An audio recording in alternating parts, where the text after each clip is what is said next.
এই কিম জমুন, তুমি বলে ইরানের মিসাইল দিতাছ? মিসাইল দিম না কি করমু? আমি কি সৌদি আরবের মতো ভয় পাই? প্রতিদিন আমার নাম কিসের জন্য বলো? আমার বম নাই বিদায় আমি ইরানের পাশে দাঁড়াইতে পারি না, না হলে আমিও দাঁড়াইতাম। এই সৌদি আরব তোমার কয়টা বোমা লাগবো? ধরো দিতে আসি। আজকে রাইতেই যুক্তরাষ্ট্রে তুমি হামলা করবা। আহে রে, বমের কথা বললি তো আমি বিপদে পড়ে গেলাম গা। সত্যি কথা বলতে বাবু, আমি বম দেখে অনেক ভয় পাই। তুমি যুদ্ধ শুরু করো গা, এই সব মধ্যে আমার ডাইকো না।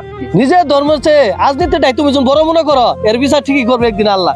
এই সৈদি, এদের মিষ্টি মিষ্টি কথা শুনে তুমি গইলো না। তোমার অ্যাকাউন্টে আমি 5 বিলিয়ন মারার ব্যবস্থা করতেছি। আরে আপনি কোনো চিন্তা করেন না, ওরা কোন জায়গা দিয়ে বোমা মারবো? আমার আকাশ সীমা দিয়ে তো বোম মারবো, আমি সব বোম আটকাই দিম। গুড, তোমার মতো সৌদি আরব আমার পাশে আছে বাদে আমি ইরানে হামলা করার সাহস পাইতাছি। এই ইরান, এখান থেকে আমি দুইটা বোমা আগে সৌদি আরবে ফেলানোর ব্যবস্থা করেছি, তুমি কোনটা কও? তুমি বম দুইটা জায়গা তিনটা ফেলাও, যে জায়গায় প্রবাসীরা আছে ওই জায়গায় তুমি বমটা ফেলাও না। প্রবাসীদের কারণে আমি টিকে আছি, তা না হলে ইরানে কবে বোম মারি উড়াই দিত। এই ইরানের কোনো ভয় নাই, এই বাংলাদেশ এসে ইরানের পাশে দাঁড়াইতে। বাবু বাংলাদেশ, তুমি কি নিয়ে ইরানের পাশে দাঁড়াইতে আইছো? তোমার একটা বিমান আছিল, তাও আকাশে উড়িয়ে দৈরি ফটস করে স্কুলের উপরে পড়ি, তাও শেষ হয়ে গেছে গা। তুমি কি নিয়ে পাশে দাঁড়াবা? দেখো আমি বাংলাদেশকে কি দেই।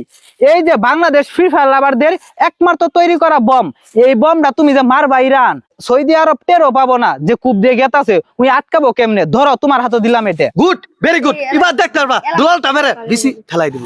আর কোনো বম না, এটা বাংলাদেশে ফ্রি ফায়ার লাভারদের বম। দুলালটা মেরে বিসি আইলি হেলাম এবার।